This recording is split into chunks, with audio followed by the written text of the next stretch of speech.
Hi guys, so I realized that how I got this number in this last worksheet, right? So this is from the last video that I did, and this is in the, let's see, the Exponential Puzzlers worksheet, right? So I'm on page 76, right, where we did question 4. I realized that I may have not made it really clear how I calculated this number, right? So I'm going to take a moment just to calculate that, right? All right, so if you notice, my volume was in meters cubed, right? So I want my surface area to be in meters squared, so that way it's very nicely my unit becomes meters in the end, right? So how I got this is we had what, 510 million square meters, right? That's what we were given. So we need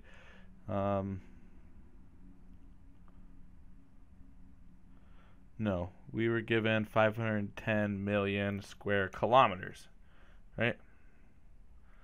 So first thing to convert this, we need to know how many square meters are, so how many square meters are in 1 square kilometer, right?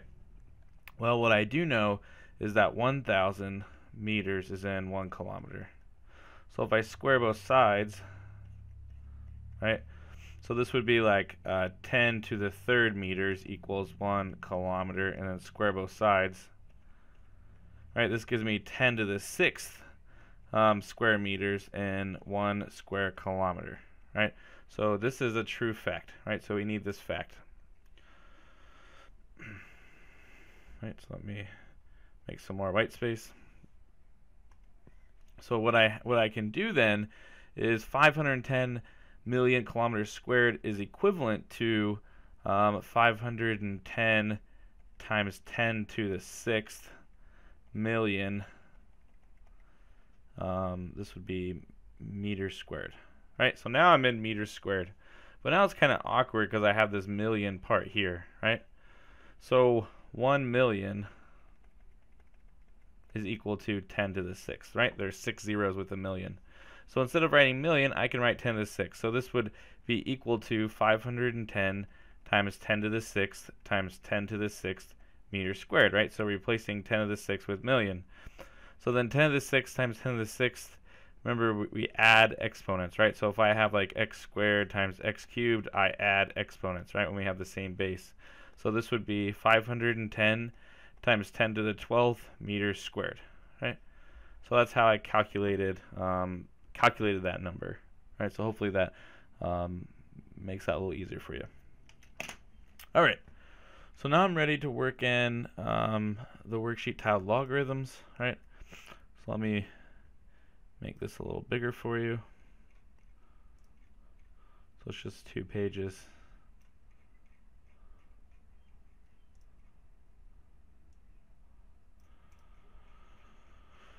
All right, but before we do that, I want to bring up something in the textbook and something that I have in Canvas, right? So in Canvas, I downloaded a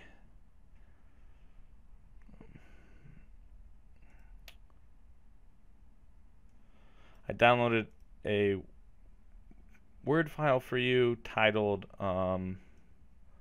Logarithms.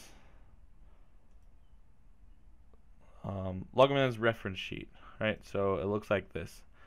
So these are some formulas and properties of logs that you should know, right? And we're going to work through these throughout the worksheet, right? So you want to try to be familiar with these rules of logs. So let me bring something else in the text. So these properties are also in the text, but I thought having them all in one sheet like this would be a little easier. Some of these we may end up not needing But they're there in case you do, right?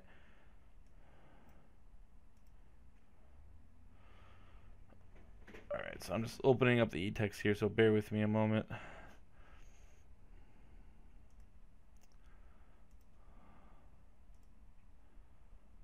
So notice in this chapter we're only covering 7.1 and 7.2, right? So we're only covering those two sections.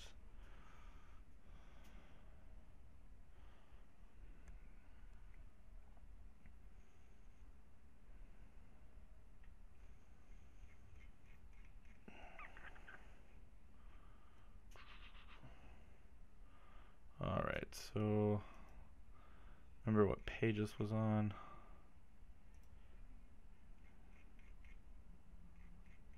I think this is in the first section.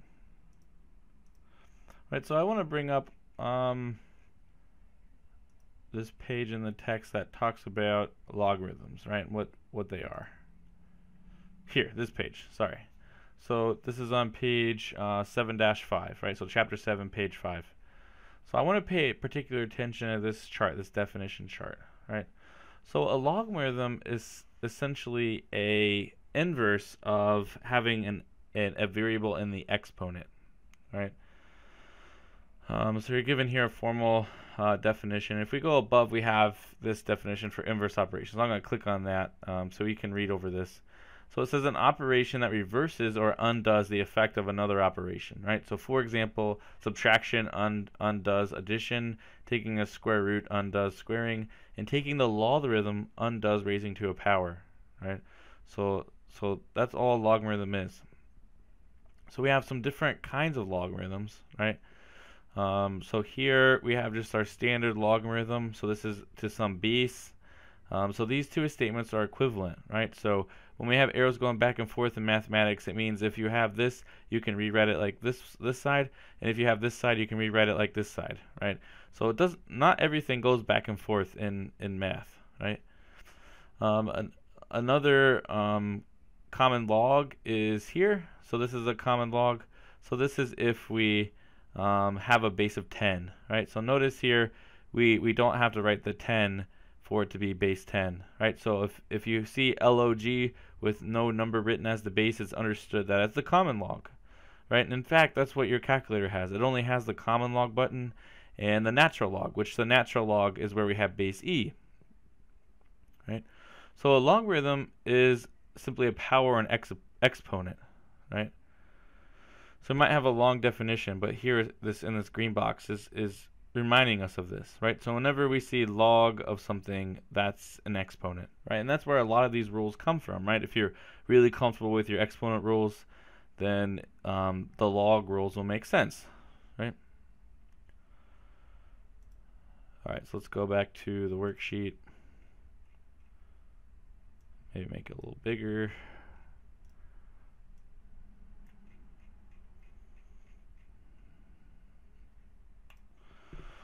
All right, so in this worksheet, we're told the total amount of concentration in a pond decreases by 25% each day, right? So number 1 says, assuming you started with 100 parts per million in the water, how long would you estimate until it is half gone, right? So I think this question is hard to answer without doing number 2 first, right? So let's do number 2, and then we will answer number 1, right? So I'm going to need my calculator, so let me pull this up and I'll go split screen.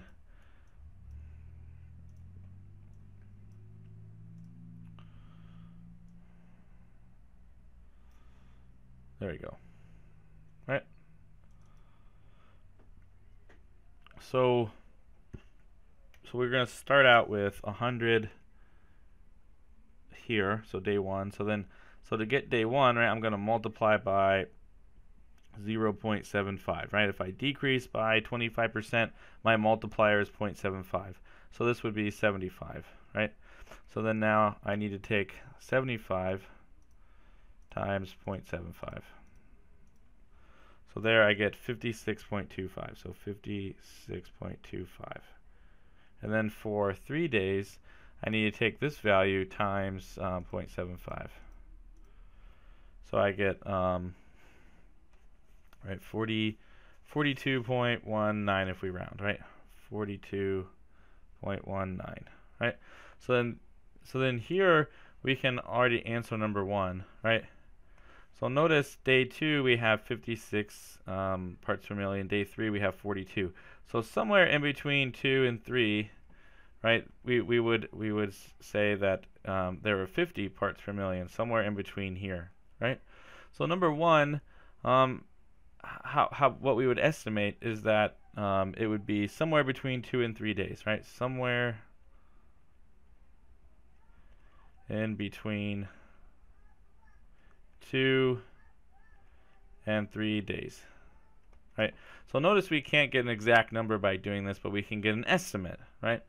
So we might try to wonder, well, how could I get find exactly?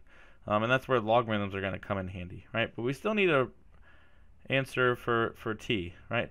So if I have t days, how many parts per million would I have, right? So remember the general form of an exponential equation, right? We have y equals a times b to the x, where a is my initial amount, right? So my initial amount here is when I have 0 days, which is 100. That's what I start out with, right? And then b is my multiplier. So my multiplier here is 0.75. And then instead of x, I'm using the variable t, right? T days, so I plug that in. So in t days, I could find that by taking 100 times 0.75 raised to the t, right? So that would be my equation that I could build from that. So number 3 says to write down the equation for solving when the amount will be 50, exactly 1/2 of the original, right? So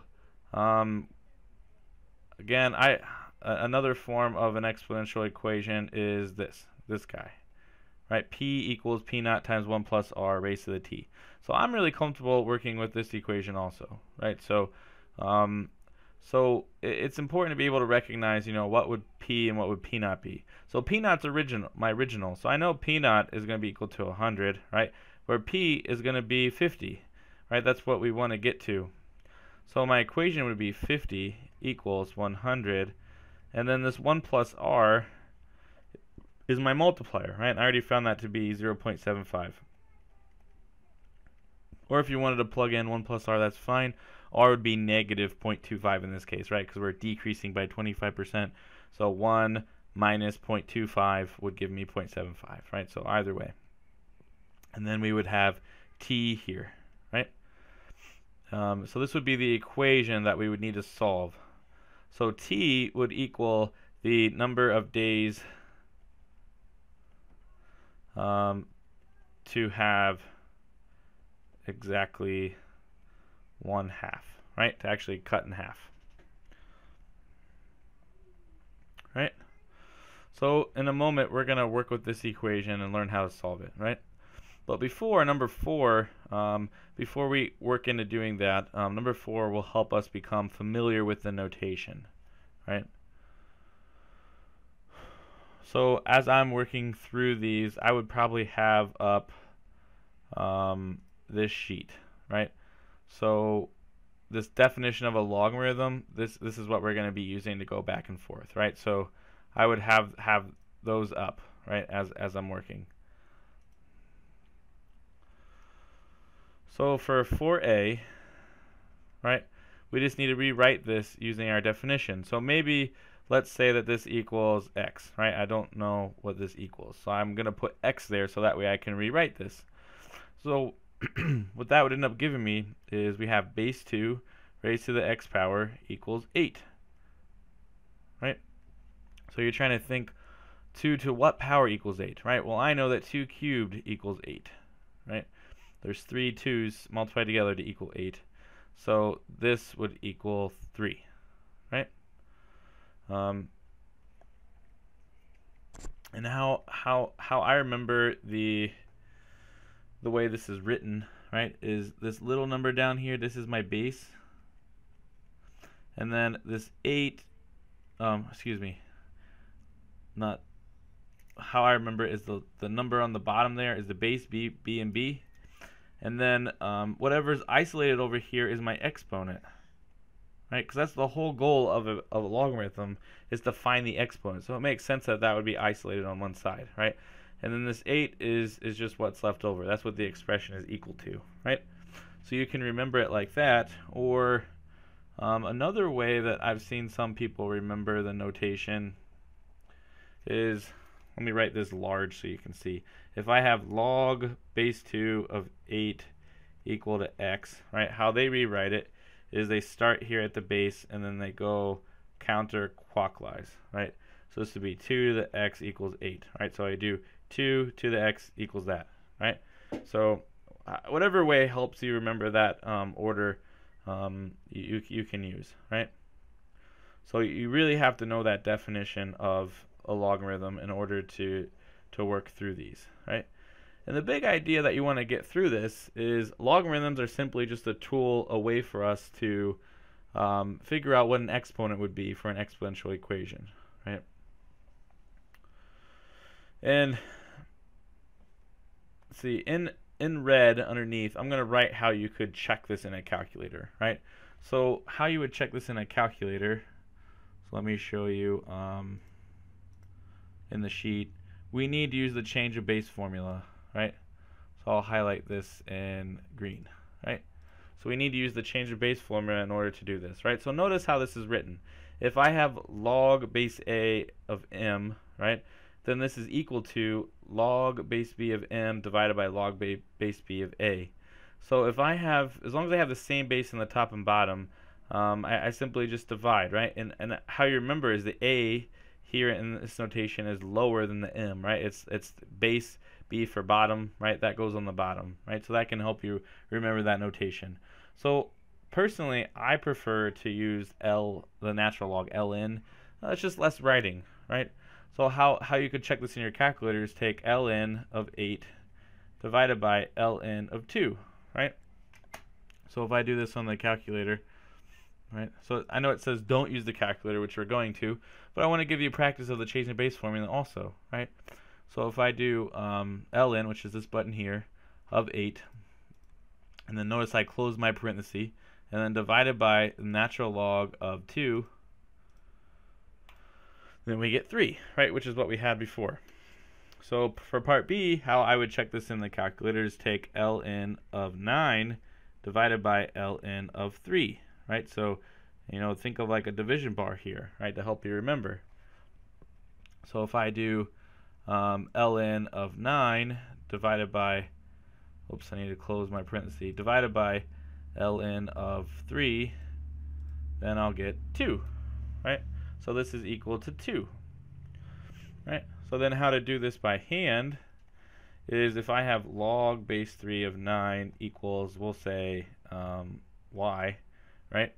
Then how to rewrite this is this would be 3 to the y power equals 9, right? Well, I know that 3 squared equals 9, right? So the y is 2, right? Good. All right, so make sure you pause this and write this down if you need to. I'm going to do some erasing to give me some more room.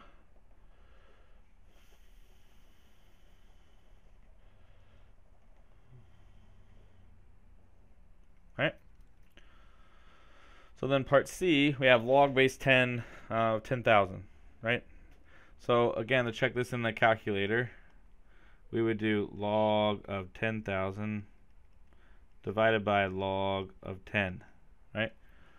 So if I do log of 10,000 divided by log of 10, I get 4, right? And notice here I used the common log here instead of the natural log. That's perfectly fine, right? As long as these have the same base, which they do. It's not written, so the base is understood to be 10, right? That's the common log. So you could also have done ln of 10,000 divided by the natural log of 10, and you still get 4, right? Either way. So you can try that and work that through to get the same thing. So doing this by hand, right, part C, we would have log base 10 of 10,000, and let's say this is equal to z, right? So how to rewrite this using the definition of log is we would have 10 to the z power equals 10,000, right? So if you know anything about powers of 10, the number of zeros is the exponent, right? So I have 1, 2, 3, 4 zeros. So 10 to the fourth is equal to 10,000. So that means that z has to equal 4, right? Good. All right, so let me make some more room here.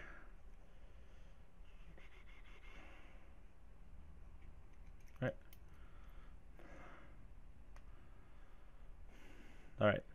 So how to do this one in the calculator, right, is we could simply just take the log of 10 to the negative 1. Right there, the base here is understood to be 10, but we already know that this has a base of 10, right? And that's what my calculator button does, right? So I can just input that like this, or here, input that in the calculator. I can just type in the natural log of e squared, right? So these are a little straightforward to type in. We don't have to use the change of base formula, right? So we have to use the change of base formula because my calculator only does base 10 and base e, right? Base Euler's number. So working with log of 10 to the negative 1, doing this by hand, right? If I let this be equal to, I don't know, a, right? This would imply, using the definition, that we'd have 10 to the a power equal to 10 to the negative 1, right?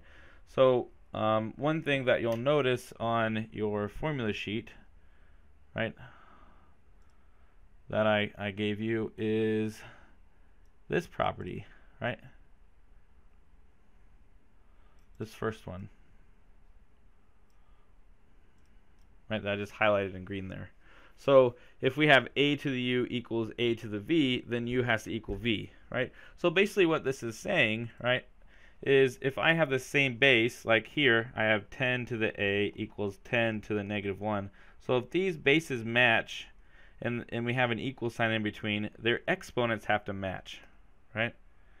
So that means that a must be negative 1, right? And that makes sense, because in order for these expressions to be equal, if I have 10 to the a equals 10 to the negative 1, the only way that they're going to be equal is if a is the same as negative 1, right? So this is negative 1.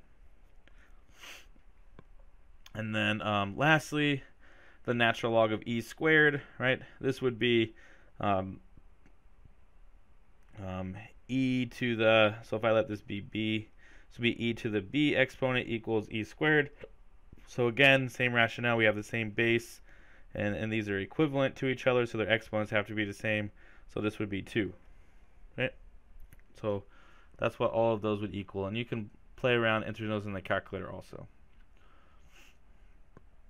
right? So now we want to be able to use some properties of logs to be able to solve for half-life or doubling time, right? So this is just reminding us this rule. So this is an important rule in order to solve for half-life or doubling time. So if we have log of some expression with an exponent, we can simply pull the exponent out in front, right? So this is equivalent to, like, if we have like x to the m raised to the n power, right, that you might have seen like in your algebra class. So with this exponent rule, if you remember, we multiply exponents, right? So this is going hand in hand with this logarithm rule, because remember, this part is an exponent, right? So I have a power to a power, so it follows that I can just pull out the k out in front and multiply those together, right? Multiply the exponents together is the same thing, right? So that's also on the properties sheet, right? That is, let's see, let me find it here. Right here, right? This rule here. That's the same thing, saying the same thing.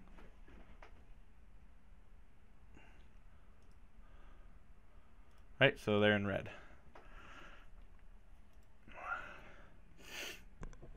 So we want to solve for half-life using logarithms. So essentially what we want to do is solve the equation we got in number 3, right? So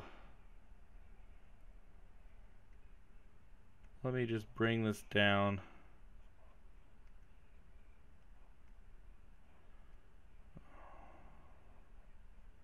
whoops.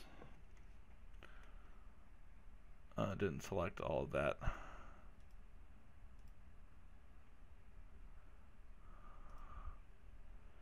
Let me try this again. All right, so I want to take all of this.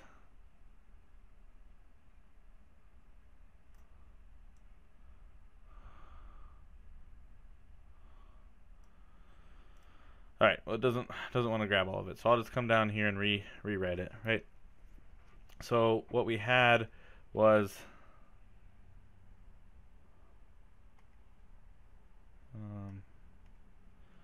what we had was 50 equals 100 times 0.75 raised to the t, right? So if I divide both sides by 100, what I get is 1/2 equals 0.75 to raised to the t. So now to solve this, what we need to do is use this property, right? So if we go back to logarithms, the property that we want to use is this guy, right?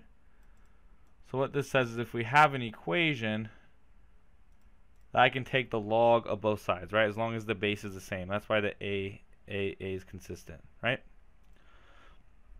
So what I like to use the natural log. So what I can do is I can take the natural log of both sides, and these two sides, these two expressions are still equal to each other, right? So then another important rule that we talked about is since I have an exponent inside the logarithm, I can bring this out in front, right, and multiply. So what this would become is we'd have the natural log of 1/2 equals t times the natural log of 0.75, right? So then to get t by itself, I have t times something equals something. So I can divide both sides by the natural log of 0.75. And then so these would cancel, right? That's just 1. So we'd have t equals natural log of 0.5 divided by the natural log of 0.75, right? So we can plug this in my calculator. So natural log of 0.5 divided by natural log of 0.75. And we get t equal to 2.41, and this was days, my units, right? So that's what we estimated, right? We estimated that the the half time would occur somewhere in between 2 and 3 days, and we used logs to find exactly it to be 2.41 days, right? So something also to note here is when I have, so let me get some white space. So when I have this equation, p equals p naught times 1 plus r raised to the t, and if I'm solving for half life, right, what I'm saying is my ending amount is half of my initial amount. So in other words, p divided by p naught is 1/2, right? And when I talk about doubling time, right, then I want this new amount, this p, to be double p naught. So p divided by p naught in this case would be equal to 2. So when we're working with finding the time it takes to do half-life or double, you can use this idea. So if I take this equation here and divide both sides by p naught, I would have p divided by p naught equals 1 plus r raised to the t. Right? So you can use these three things in order to solve, right? We're going to have some practice of that. So with half-life, we can use 1/2 and for the ratio of p and p naught, and for double use 2 for the ratio between p and p naught, and then we're solving for t to find that time, right? So something that's kind of cool is, you know, like in this case we started out with 100 parts per billion. It wouldn't make a difference if we did 1,000,000, 1,000, 500 parts per billion. Pick any number you want. 2 things parts per billion. We would still end up with the same half-life time, right? So the initial amount makes no difference because that ratio is going to be 1/2 no matter what, right? If we want to be half-life. So So the p divided by p naught will always be a half. So it doesn't matter what your p is, or excuse me, p naught is, because p is just going to be half of that. And I'll keep that ratio. So number 6, we're asked to solve for the daily continuous decay rate using logarithms. So you have to refer back to the textbook. But what if you remember right, we had this this equation, right? Something like this, right? So y equals a times e to the kx, right? I believe is how the textbook wrote this. And we were told that e is Euler's number, right? And k is this continuous decay rate,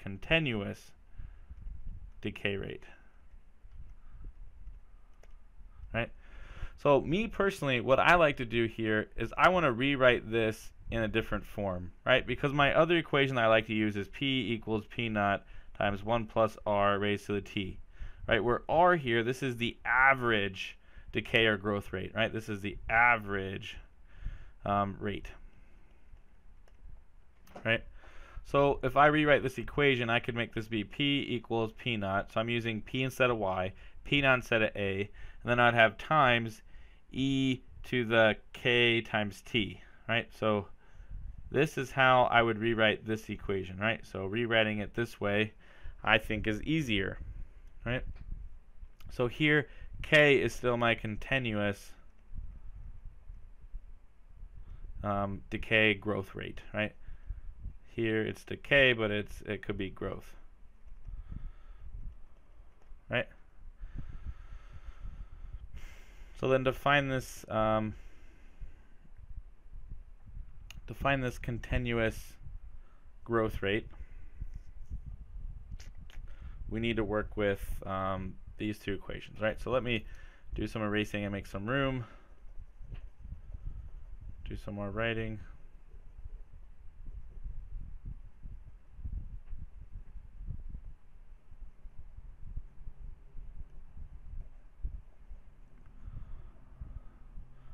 Oops, I didn't mean to erase that. I'll rewrite it. Right, so what I didn't mean to erase here is this is p equals, right? So what I already know is that I have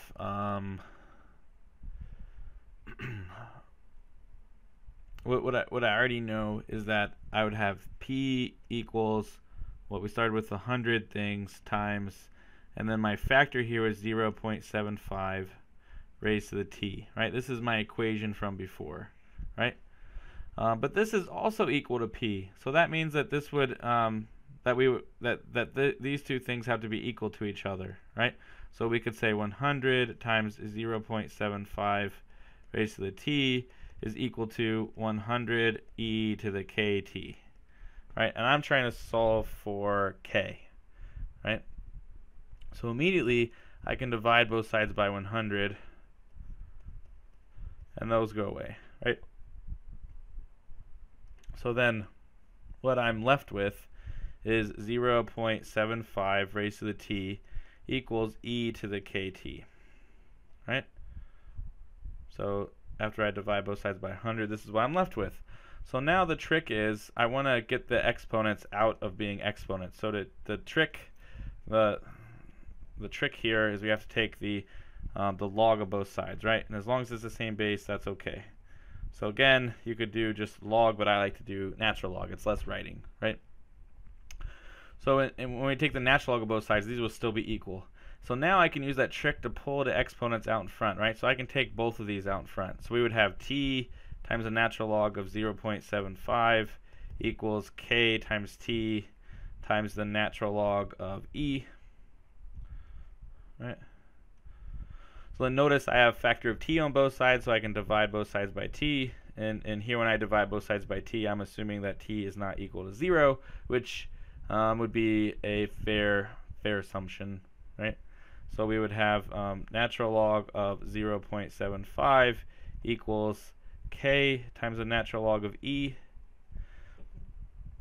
So one thing to note is what the natural log of e is, right? So the natural log of e, let that equal, I don't know, x, right? So what this means is I have e raised to the x power equal to e, right? So when I write just e, it's understood this is exponent of 1. So these two things have to match since they're equivalent expressions. They have the same base. So in other words, natural log of e is just 1. They undo each other, right? So this portion is just 1. So what we end up having is k equals the natural log of 0.75, right? So if I take the natural log of 0.75, I will get the continuous rate, right? So if you want to put this as a percent, multiply by 100. Whoops, I did times 10, so I need to do times 10 more. We get this, right? So the answer here is negative 28 point, let's do 7, we'll do 28.8%. Right, so that's the continuous decay rate, right? So I just round to the nearest tenth. So number 7, I'm going to skip that, right? You can do that if you'd like, but I'm not going to bother, right? All right, so now we're ready for number 8, this table. So you want to take a moment to read this table and understand it, and this is also in your concept check, right, for this chapter, is being able to replicate a table like this. So the annual growth decay rate, right, remember, is the variable r, right, represented in our formulas. The growth decay factor per year is represented by 1 plus r, right, in my equation. P equals P naught times 1 plus r raised to the t, right? And I also have P equals P naught times e to the kt, right? You definitely need to know these two formulas, right? Know them very well. The continuous decay rate is k. And then the growth decay factor per decade, right? So the factor would be 1 plus r raised to the 10th, right? Decade means 10 years. The doubling half time in years, right? I can't necessarily write that above here very easily, or this one very easily, but we'll walk through how to find that, right? So remember the doubling half time in years. So for doubling, you're going to use 2 equals 1 plus r raised to the t, right? Solve for t. Where half time would be 1/2 equals 1 plus r raised to the t, right? So this would be half-life. Right? So let's fill this in. So some of this is already filled in for us, right? So we have r, 1 plus r is 0.75. That looks good, right? And then to get the growth decay factor per decade, right, you take 0.75 raised to the 10th. Right? So notice we get 0.0563 rounded, right? So if I want to find the growth decay rate per decade, this guy, excuse me. So remember, in general, if I have 1 plus r, right, then this whole thing together is called my factor, and then this guy is the rate, right? So basically what I have is I have that my factor is 0.0563. So this would be equal to 1 plus r, if you will, right? And I know I used r over here, so maybe we'll use big R, right, to mean for the decade. So to figure out the decade rate, so I'm using big R for this, you have to subtract 1 from both sides, right, to get R by itself. So if I take 0.0563 minus 1, I get negative, so I'm going to multiply this by 100, right? So this would be negative 94.37%, right, for that box. So we have left to figure out the doubling slash halftime, right? So it's either doubling or halftime. notice that this is a negative percentage. That means I have decay, right? So as you've been reading in the text, you should know that if we have decay, my graph looks something like this, right? If I have growth, a growth rate, it's going to grow, right? It's going to look something like this, right? And there's better pictures of this in the text, right, than I can draw. They're more accurate. So since we have a negative, we have decay, I know this is going to be half time, right? Because I can't, if something's decaying, it's not going to ever double, right? It just keeps getting smaller. So I know that this would be half-life, right? So the half-life, what we're going to do is take 1/2 equals, and then we need this 1 plus r. So my 1 plus r is 0.75, right? And then I need to raise that to the t power, so I need to solve for t. So if I take the natural log of both sides, I get natural log of 1/2 equals t times the natural log of 0.75. So then I can divide both sides by the natural log of 0.75. Right? And we actually already did this, right? This was above in question 5, right? So we already did this in our calculator and got 2.41.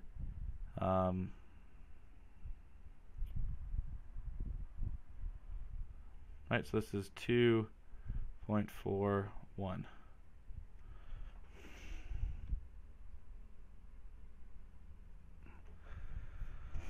Right. All right, so we can erase some of this.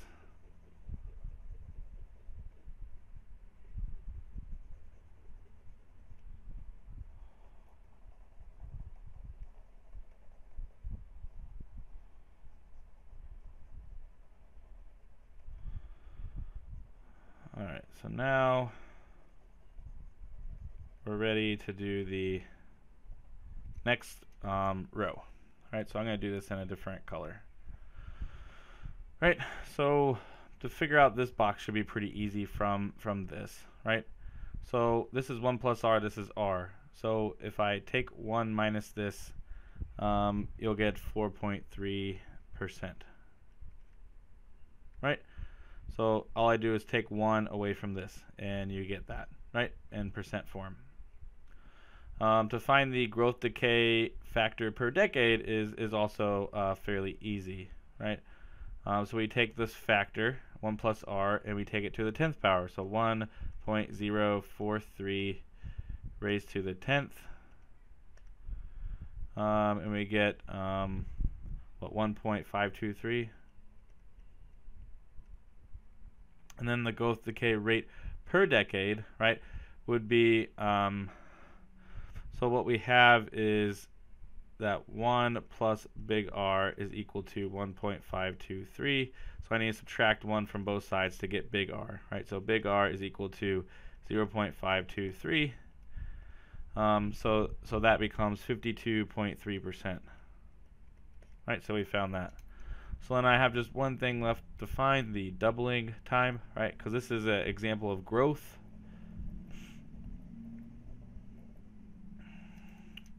So I would have 2 equals 1 plus r, which is 1.043 raised to the t, right?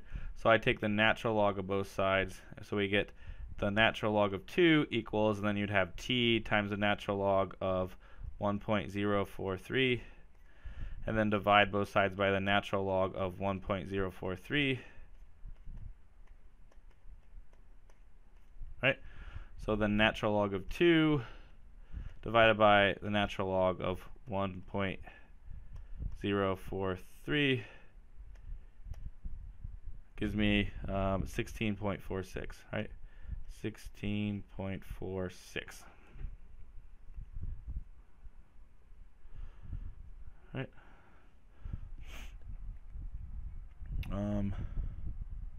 And I already solved for this. It went away though. Remember, this was negative 28.8%.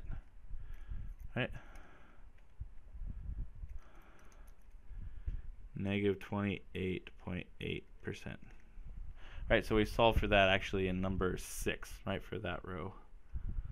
so it'd follow the same steps. All right. All right, so that's that whole table filled in. So you should be able to replicate that in the concept check. So, make sure you watch this, rewind, whatever you have to do to understand, right? And don't forget, you can use a 3x5 note card on the final exam, and the final exam will cover content since the midterm, right? All right.